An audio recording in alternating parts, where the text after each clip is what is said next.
Un kas ir tavā? Ejam, es arī parādīšu. Kas tā par somu? Tā ir karavīra. Karavīra glābēja soma. Tātad soma pilnā komplektācijā. Pirmā kabata mums ir paredzēta hipotermijai. Te ir folijas segas un vaterģēli, kas ir apdegumiem, cietušā kartes, un tad ir lielā siltumsega šajā kabatā. Šajā lielajā somā neizpilda cietušo kartiņu? Vai viņa aizpilda tikai attiecīgi, ka karavīram sniedz palīdzību? Viņu aizpilda attiecīgi tad, kad ir jau cietušais, tad vēl kārā un pilda. Tad te ir galvenais panelis, ko sakārto pēc sofa, bet principā te var likt klāt arī tas, kas pašam ir ērtāk, kā termometrs, lukturīši un tādas lietas plāksteri, taktiskie cimdi un šķirošanas gaismas. Tad tālāk iesim pie... Šķirošanas gaismas mēs izmantojam kādos gadījumos? Tad, kad ir liels cietušo skaits, un tad, lai mēs zinātu, kurš ir zaļš, sarkans, zils, un tad, ja beidzās šķirošanas gaismas, tad ir vai nu kartiņas, vai nu marķieri, tad jau iet pēc tam uz iztēli. Tad pirmā kabata ir paredzēta elpošanai, halo pārsēja dažāda veida,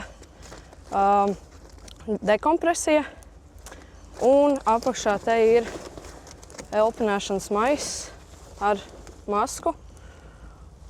Un pa lielam tas arī elpošanai būs. Te ir visāda veida un izmēra nazo, oro.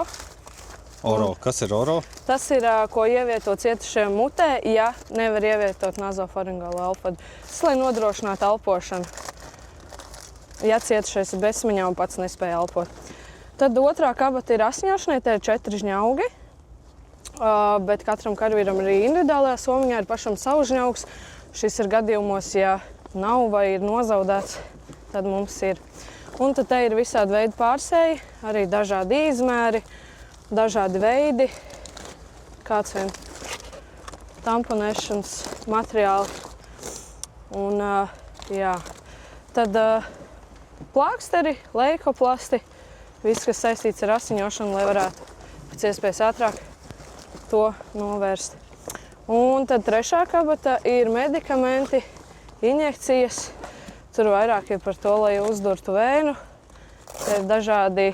Bet cik ātri jāuzdur tā vēna? Atgriezīsimies. Pēc iespējas ātrāk. Protams, atkarīgs viss tur no laikapstākļiem. Es gribētu teikt no laikapstākļiem, no mana stresa, no cietušā stresa, kāds viņš kādā stāvoklī ir, vai viņam tur milzīgs šoks. Protams, būs grūtāk, viņš tur bļauj un ārdās. Visādi veidi plāksteri, katetri, šļirces. Katetrus mēs arī uzreiz jau pēc nepieciešamības, nezinu, pļāvā tur liekam iekšā, jā? Jā. Uzreiz, kā saprotam, ka būs nepieciešams tā neatkarīgi no apstākļiem un vietas, tad mēs duram arī. Kas ir šis?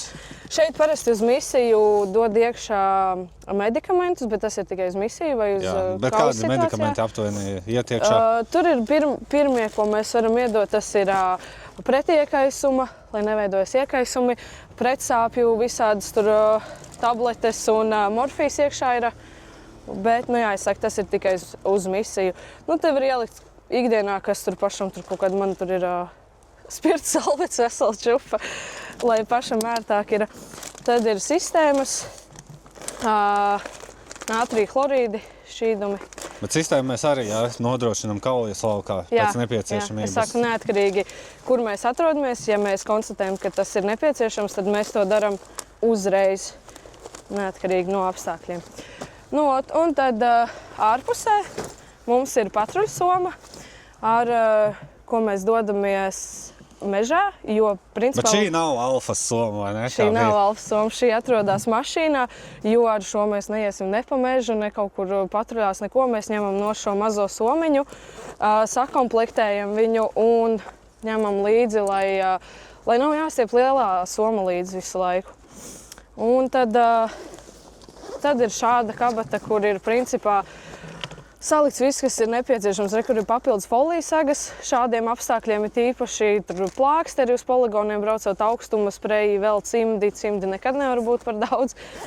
Un, jā, tad ir sānu kabatas. Te ir palagveida nestos, kas ir visiem līdzi. Vieglāk ir izmantot pa mežiem, tur skrienot, lai no lielās cietās nestos, kas mums ir transportā.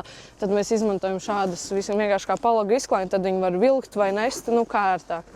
Un tad otrā pusē ir tāda pati kabata, kur mums ir samšinas un trīsturveidu laktiņi. Nu, tad tur pēc ieskatiem, kā viņas izmantot, vai tur nostiprināt, nofiksēt kaut kādus lūzumus, mežģījumus un nu, tas pēc pašu ieskatiem, kur viņas izmantot. Un cik te ir kopējais somas svars? Nu, es teiktu, ka 20. Ap 20 kilogrami, jā? Jā, nu aptuveni, jā. Tas ir katram individuāli. Protams, ir kādam ielikts kaut kas vairāk, kādam kaut kas, nu labi, mazāk nē, bet nu vairāk kādam ir kaut kas ielikts, tas ir atkarīgs no paša. Bet tev šajā somās var ielikt arī kādu sneku, tur nezinu. Nē. Nē, te tikai viss medicīnas, tas ir tikai medicīniskiem nolūkiem un nevajadzētu tur likt savus privātās lietas. Kādiem kritērijiem jāatbilst, lai tu kļūtu par karavīru glābēju? Ir jāiziet kurs mēneša garumā. Un, ja tu to kursu izturi, nu, tad tu esi karavīrs glābējs. Principā daudz izkrīt pie vējas duršanas, jo tur ir asins. Tad parādās, vai cilvēks var to panest vai nē. Bet jūs arī uzturat kvalifikāciju, vai ne? Jā, ik pēc 2 gadiem ir jāiet kvalifikācijas kurs, kas ir nedēļu garš. Tur ir pamatlietas, noteikti tur atkārto vēnā duršanu un visādas tur pārsiešanas, nu, kas ir primāri